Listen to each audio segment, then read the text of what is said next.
大家好啊！歡迎翻到嚟 AI 拯救人類系列嘅第五集啊！呢個系列係講3個星期解決鼻敏感同埋食物敏感嘅。咁我之前嗰幾集亦都講過啦，因為恐防有朋友冇聽到，就直接聽到呢集呢。咁我再講一次啦。咁我之前嘅鼻敏感同埋食物敏感呢，我發現咗係最主要係一個元兇，就係因為我嘅身體係微菌過多啊。咁我就配合咗呢一個零糖零碳水同埋絕對乾燥之後呢，咁就情況好咗好多啦。咁但係個鼻係最難搞嘅，咁所以今集呢就講下個鼻。嗱，戴翻個頭盔先，我個鼻呢係仲未好翻晒嘅，咁我個鼻流鼻水咧已經好咗好多啦，就基本上唔流鼻水啦。但係一食到啲飯啊或者好多糖嘅，第二日呢都係會有啲問題嘅嚇，都會可能有機會流鼻水嘅，但係冇以前咁勁。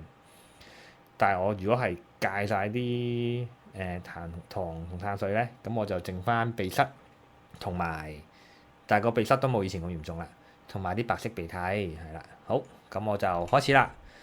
咁就承住上一集啦，我就會先講下身體各個部分微菌康復嘅難度先嘅。咁大家可以睇下個表啊。其實之前聽我講都得嘅，但係呢一度呢，就真係要睇下個表啦。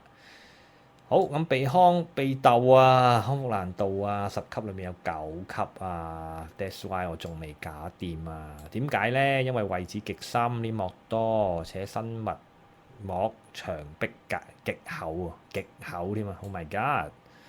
預計明顯好轉時間要12至24個禮拜啊。最難係你要喺香港戒到糖同碳水12至24個禮拜，因為出街實在太容易掂到啦。同埋要絕對乾燥啦，香港又濕啦，所以係難嘅呢個難啊。That's why 我仲搞緊。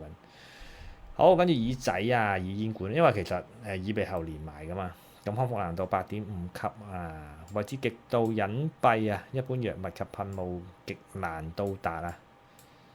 預計明顯好轉時間8至16個星期。我諗翻我係個鼻由細到大都有噶嘛，跟住嚴重嘅之後到耳啊嘛，所以應該係個鼻先發。即係先有問題，之後到耳，咁所以呢，醫嘅時候應該調翻轉，耳仔應該好翻先，之後再到個鼻嘅。我相信係咁。戴翻個頭盔先啦，我唔係醫生，亦都唔係科學家，我係俾佢困擾咗30年嘅一個由敏感男人變翻個普通男人啊。好，跟住呢就係腸道啊，腸道係6.5分啊，10分滿分啊嚇。點解呢？因為總面積巨大，益生菌同埋飲食嘅調整呢。但係就極易到達喎，咁所以咧就係有6.5分啦。明顯好轉時間4至8個星期，係嘅，我都覺得差唔多。食埋個 Aspiradi 咧，你會好清晰自己有冇嘢。即係有嘢咧，你真係我自己真係屙嗰啲排泄物係稀啲嘅。冇食就唔知啦，但係我呢啲嘢我都唔會日日食嘅。雖然阿 Glock 好進取啊嚇，阿 Glock 真係好進取嘅。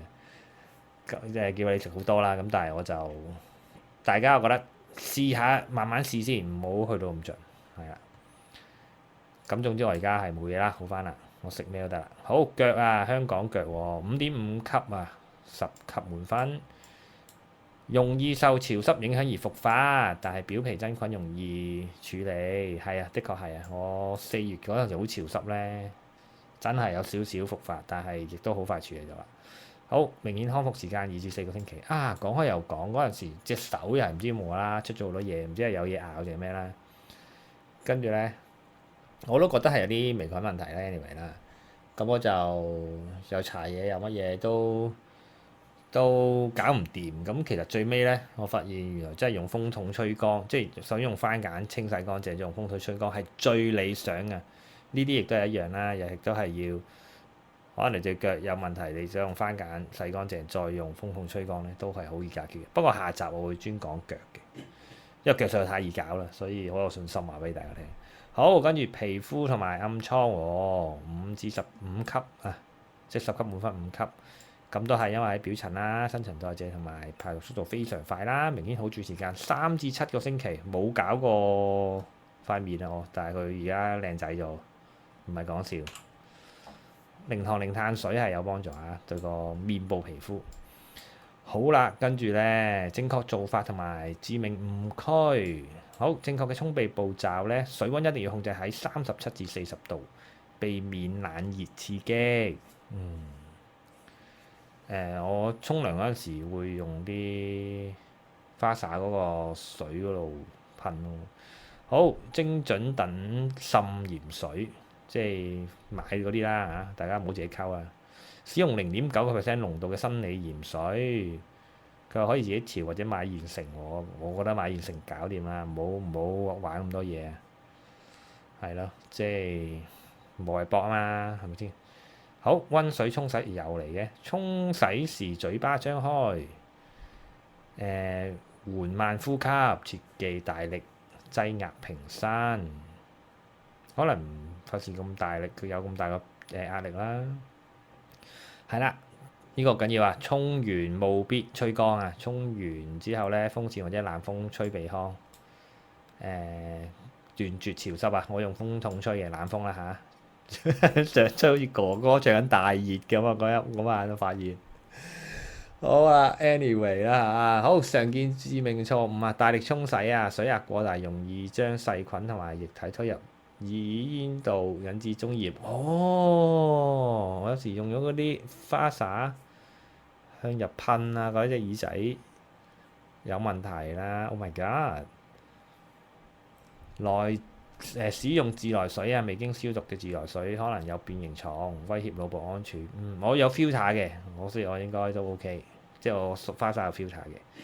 沖完就冇吹乾，鼻腔殘留太多水分，反而就係令微菌族變成一個好最佳嘅溫床。呢個係一定要吹乾，真係冇得慳呢個。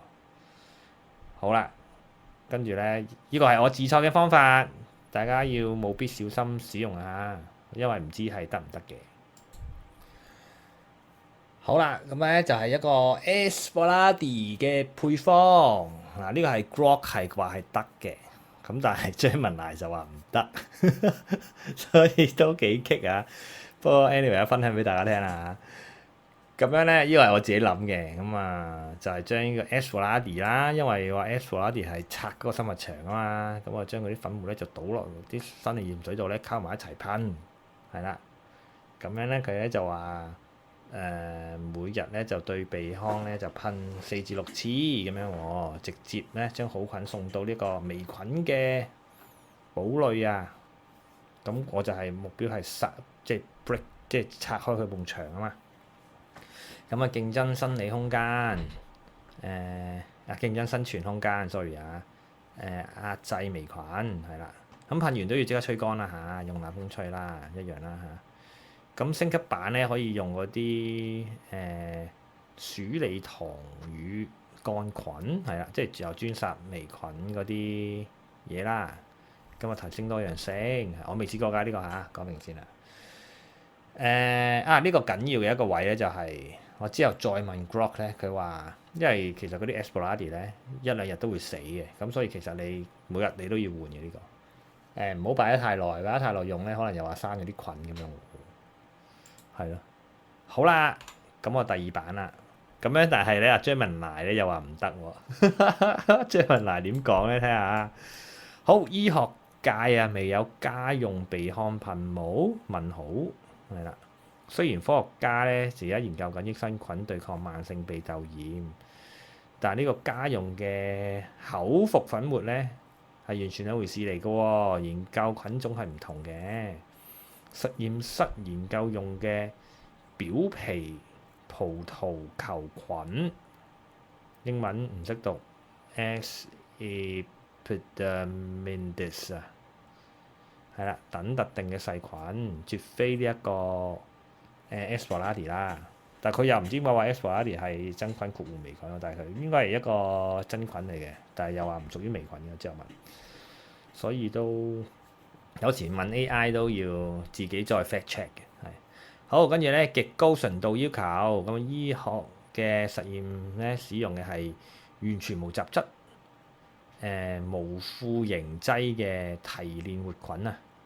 市售嘅口服粉末咧帶有澱粉啊，留喺鼻腔咧只會成為惡性細菌嘅免費澱粉大餐，加劇鼻竇炎咁樣喎。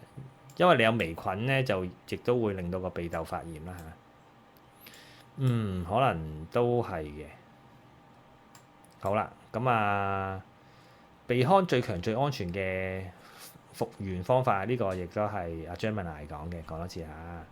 回歸大道至簡啊！身體黏膜其實有極佳嘅自我防護同埋修復能力啊！最簡單用翻純生理鹽水得啦，0.9% 嗰啲生理鹽水咧，買嗰啲啦，唔好自己溝啦。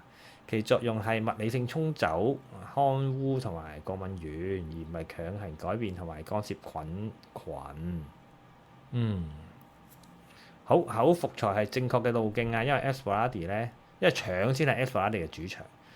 其他部位就Gemini 話唔係，係啦，咁所以咧都係食佢好啦，咁啊就送水吞入肚啦，等喺密密調理好腸道咧，同埋全身嘅免疫系統就得啦。好，拒絕吸入異物啊，停止向鼻腔吸入任何油脂，油脂係極度危險嘅一樣嘢嚟嘅。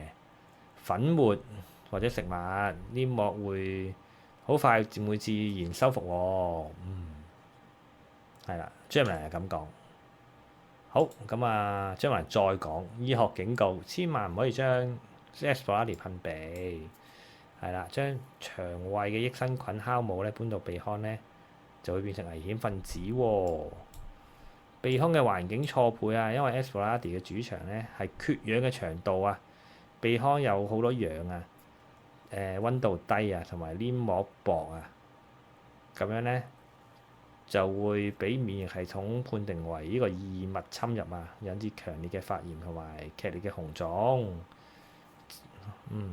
我就冇喎，係咯，我冇，係咯。致命盲點，膠囊嘅賦形劑，拆開膠囊時咧，裏邊90%都係乳糖、Oh my god、澱粉等不溶於水嘅賦形劑，洗鼻同埋沖鼻嘅時候咧，微細粉末極易吸入肺啊，引致一個性肺炎同埋肺部肉芽腫。溝咗鹽水嘅，所以我係唔係齋吸粉啊？唔係吸白粉咁樣啊？好，真菌入血致命危機喎！呢個佢真係要聽清楚喎。鼻腔黏膜嘅微血管極豐富且通往頭部深處喎。Esperanty 係活體真菌喎，一旦透過破損黏膜入血咧，就會引致呢個布拉酵母真菌血症 Fungemia 嘅致死風險，會死人㗎喎。Gemini 咁兇我啦。的確，Gemini 係相對上咧係保守嘅。Grok 係相對上係進取嘅，但係我建議呢啲咧老老實實咧保守啲係好嘅。咁所以咧，但係你大膽嘅位，你可以唔係一啲咁敏感嗰啲位咯，即係腳啊嗰啲，你可以試下嘅，我覺得係即係死唔去嗰啲啦。咁就係啦，呢個就係我自己諗，即係我想分享咧，我問唔同 AI 嗰個過程俾大家聽，再分享嗰個判斷係點樣樣，係啦。咁的確我之前淨係問 Grok 我係做咗嘅，做咗即係頭可能即係新噴嗰一日有啲用之後就的確係冇乜用。但係而家睇埋 Gemini， 我諗我都係就咁用翻鹽水啦。轉得幾快。好咁啊，好戰術協同啦。嗱，呢度又係阿 Grok 同我一齊諗啊。加速鼻腔嘅排毒輔助手段，蒸氣吸入療法係啦。咁啊，利用呢個暖蒸氣嘅，就滴幾滴嘅茶石油精油啦，咁就會舒緩腫脹嘅鼻黏膜，同埋發揮初步嘅天然抑真菌效果。當香薰咁用咯，但係我就唔會日日用啦。又話日日聞香薰都唔係太好嘛。係咯，跟住咧就建立極乾嘅環境，因為香港係天氣又濕熱啦嚇，即係室內必須要強勁嘅溝濕啊，最好控制喺40至50%啊。咁啊，環境嘅不利呢個微菌生存，呢個難啊呢個。好，做運動，進行15至20分鐘嘅中高強度運動喎，例如踢泰拳或者有氧。而家可能每朝原地跑啊，起身原地跑翻15分鐘先咯。係咯。運動時嘅用力呼吸同埋吞口水可以天然激活呢個耳咽管啊，天然排毒。運動都緊要嘅，係咯。好啦，咁今集就講住咁多先，下集就講下隻腳。咁如果你哋身邊有啲又係鼻敏感嘅朋友，都可以 share 俾佢哋聽下啦。我真心希望幫到大家咧解決呢個纏繞香港人咁多年嘅鼻敏感問題啊！大家一齊解決到佢，因為醫到你哋亦都係醫到我自己啊嘛。好，咁最尾都要循例下 like 啦，開啟小鈴鐺同埋咩 share 啊嘛，係咯。好多謝各位先，拜。